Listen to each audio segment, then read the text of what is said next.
Hello, welcome to the Bureau in my studio. My name is Brooke, and today I'm going to demonstrate how to do a lunge. I'll do a couple of variations on the lunge pose and explain why it's a wonderful foundational exercise that you should know how to do. It's the foundation for a lot of the yoga postures. If you know how to do a proper lunge, it sets you up well to understand all the standing postures in yoga.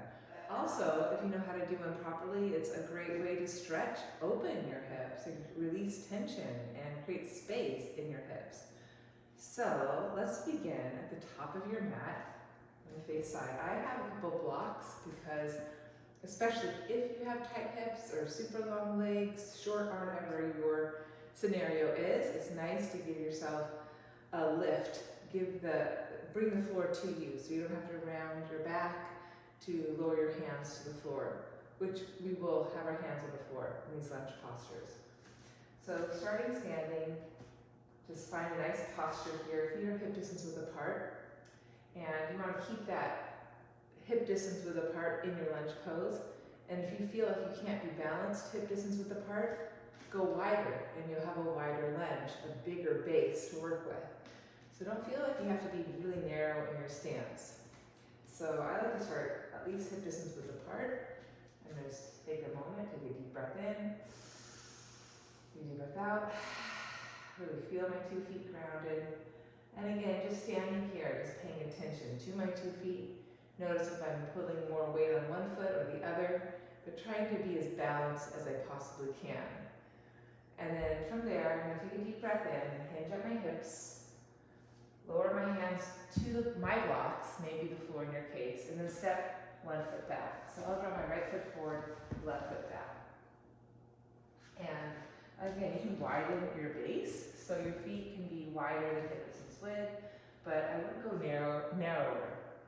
And to start, we're just gonna move in a simple lunge pose. I'm gonna sway back and forth, maybe stretching the front leg towards straight as I draw my hips back, and then bending my front knee in a 90-degree angle as I come forward. So I'm just sort of feeling my body here. And I can also move my hips side to side. So this is sort of a nice way to sort of feel where your body's at. And then find your way back to your center. So you want to, again, just as if we were standing, try to find equal weight distribution through left foot, through right foot. So find some reach back through left foot, find some reach forward through right foot. And in our standing, or in our lunge pose here, we want to think of squaring our 2 hips. So I have to actively keep pulling my right foot, hip, knee back to draw my right hip level to my left. And I think of my left hip drawing forward as my right hip drawing back. And can you go too far? Of course you can. You're just trying to find evenness between your 2 sides. And when I do that, when I draw my right knee hip back, my left hip forward to level out my 2 hips, right away I sense some glute strengthening, hamstring strengthening in the back of the right thigh.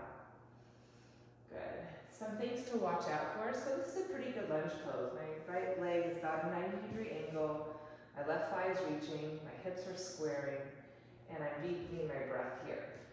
Finding equal distribution through both legs. Now, some common things I see a lot of is the back thigh here dropping down. And you're sort of in this tough state. It's a stretch here, but I'm totally collapsed in my glute hamstring. It's not a good posture. And I'm just sort of bearing weight down on my right foot. I don't have enough reach back on my left. So it's really essential to really lift the top of the left thigh up.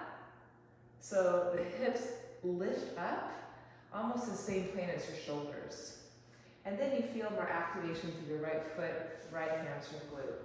And then keep squaring the hips here. Another common misalignment I see is a lot of weird things with the feet, like the right foot turning way out, turning way in. Make sure the feet are parallel. Let's see, another common thing I see is the rounding of the back. So again, draw the pelvis back as you reach the spine forward. Okay, I'm going to go ahead and switch legs. So left foot forward, right foot back. And again, I'm going to work my legs at least hip distance width apart. And I move into this lunge. I'm just going to slowly feel my body just swaying forward. belly towards straight, the hips draw back, and then rebend that left knee into my lunge. And as I do this again, I'm stretching the hamstrings, inner thighs, the front, back, right quadricep, back of the right hamstring. So sort of feeling the muscles that surround the pelvic center. Through the reach of my legs, feet. Okay, I'm going to move my hips laterally a bit, side to side here. Just feeling that. And then pausing, sensing my left foot, my right foot, scissoring my two legs toward one another. Left knee, hip back, right hip forward. Squaring my two pelvic halves, hugging my inner thighs toward one another. And I breathe here. And remember not to let the right hip drop down, but lift the right thigh up and feel more leverage down to the front left foot. And every inhale, I almost think of breathing that right thigh higher, stronger, as maybe I bend the left knee deeper into my lunge, without letting my left knee just drop my right hip down. Checking out my feet, making sure all 10 toes are pressing, inner outer foot are pressing, my arches are lifted. And I'm breathing deep breaths. And I inhale, keep lifting the top right thigh as I bend that left knee, squaring off my two pelvic halves. Good. And then pausing there, I'm going to step my right foot forward, unfold to come standing. Okay, I reach my legs nice and wide to the side. Take one block on each side. And I'm going to go into a full warrior two pose.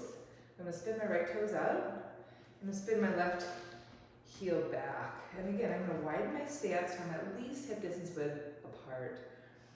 And again, if you need more support, go wider and go shorter.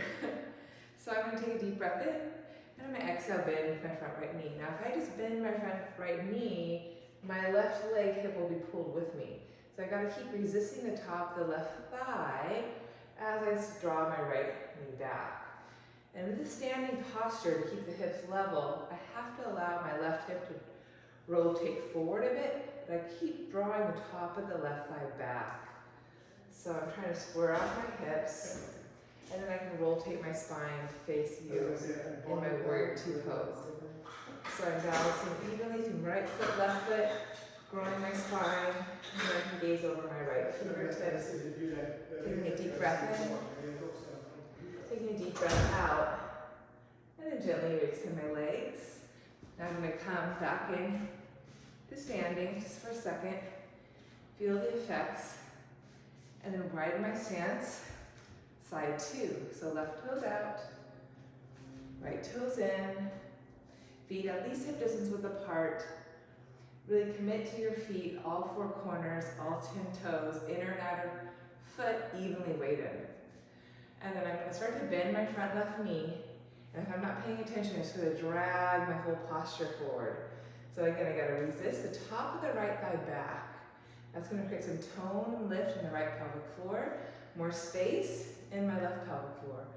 Drawing my left hip knee back, so I would have to not completely square my hips in my warrior two, but they're moving toward the diagonal. Just for the positioning of my legs. My legs sort of drive pelvic placement, so this position of my legs, this leg an external, this leg an internal, my pelvis will be facing the diagonal.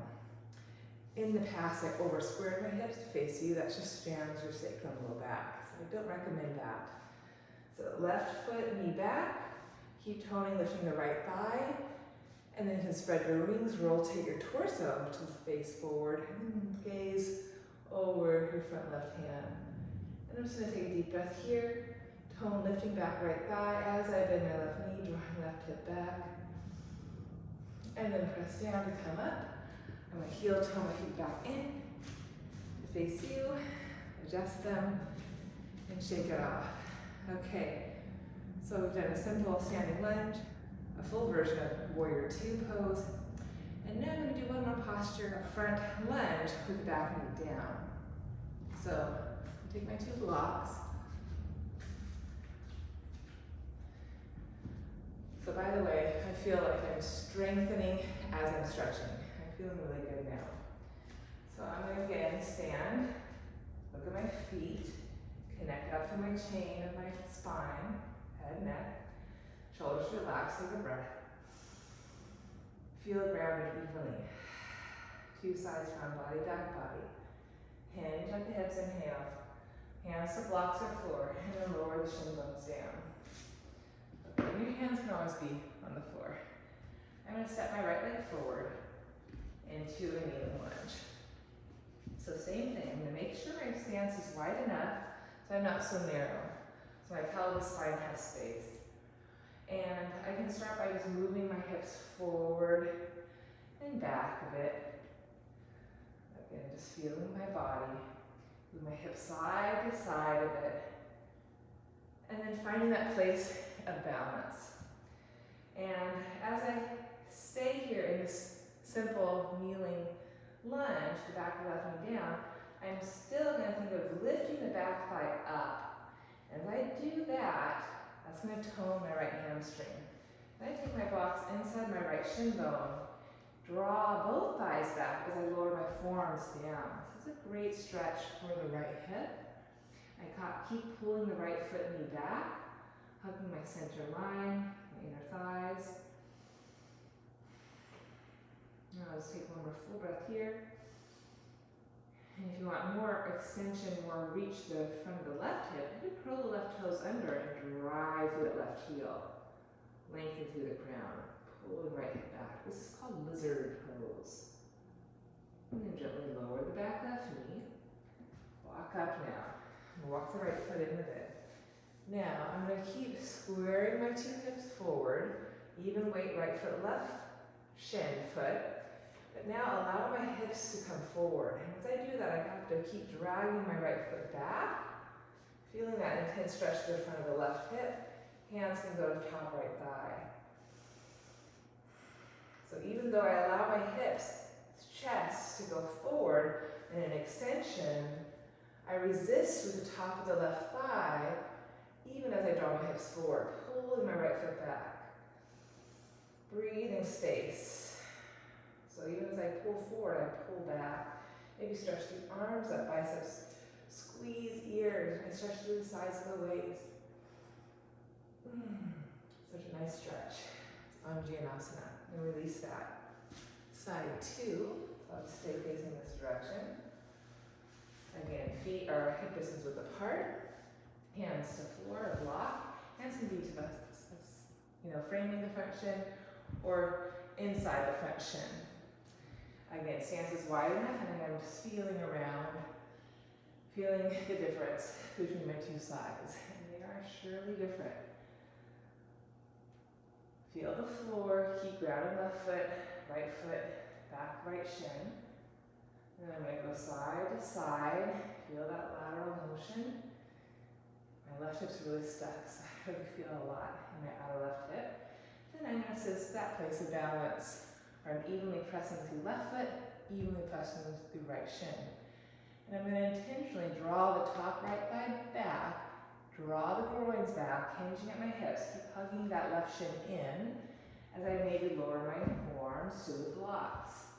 And I'm going to lengthen my spine forward as my hips, left foot, pull back. I'm gently hugging the left shin in. And again, this is a great stretch for the front of the left hip. I'm hugging that left shin bone in, still balancing my body's weight between my left foot and right shin. If you want more stretch to the front of the right hip, you can curl the right toes under and drive through the right heel, lengthening through the right hip, lengthening through your spine.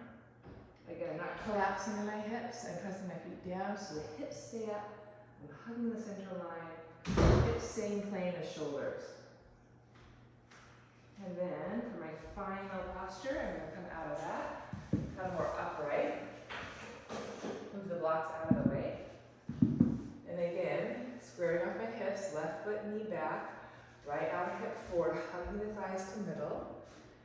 There you go, hands to front thigh, inhale. Exhale, I'm going to actively pull myself forward in this stretch here. As I actively pull forward, I'm pulling the left foot hip back, resisting the top of the right thigh. So I'm just collapsed down. I'm pulling that left hip back, finding that lift in my posture. So it's not a collapse, it's a pull. And I'll breathe here. I keep grounding evenly, right foot, left foot, hugging the central line, trying to maintain evenness in my hips. And then optional, stretch the arms up, reach through the index fingers, squeeze biceps to ears, to lengthen through the sides of the lats. One more breath. I'm reaching forward as much as I pull back. And then gently release. All right, and to close this, I'm just gonna have a seat and take my legs nice and wide, just to stretch a little more through the inner thighs. Again, find evenness between your two sit bones. Make sure your spine can be long, your legs, seat, heels grounded. And I'm gonna take the blocks in front of my belly. And for some of you, you may just stay here, rooting the sit bones, hamstrings, heel bones, firm the kneecap, and shoulders back, and just breathe. Deep breaths here. Sitting taller, growing wider with each exhale. Or some of you can hinge at the hip crease, slide your hands down your legs, holding onto the shin bone or ankle, maybe toes, and lengthen your abdomen, spine over the blocks for support. And take 2 more full breaths, breathing into the spine, back, into the thighs, pelvis. And exhale, find your roots, find your reach. Shoulders are relaxed.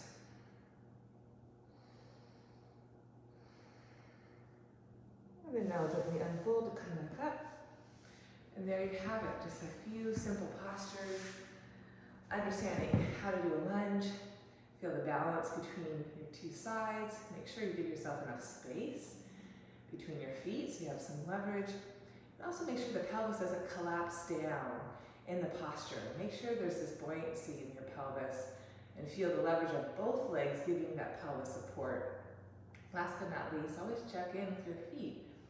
How are your feet looking? The feet will dictate how the knees and the hips are. If you can adjust your feet, which is easier than adjusting what's going on in the knees and hips in most cases, you're gonna have better congruency, better alignment. So the feet are something we can better control in our posture. So pay attention to what the feet are doing. Are you lining them up appropriately with your knees and your hips in your standing postures in our lunge poses?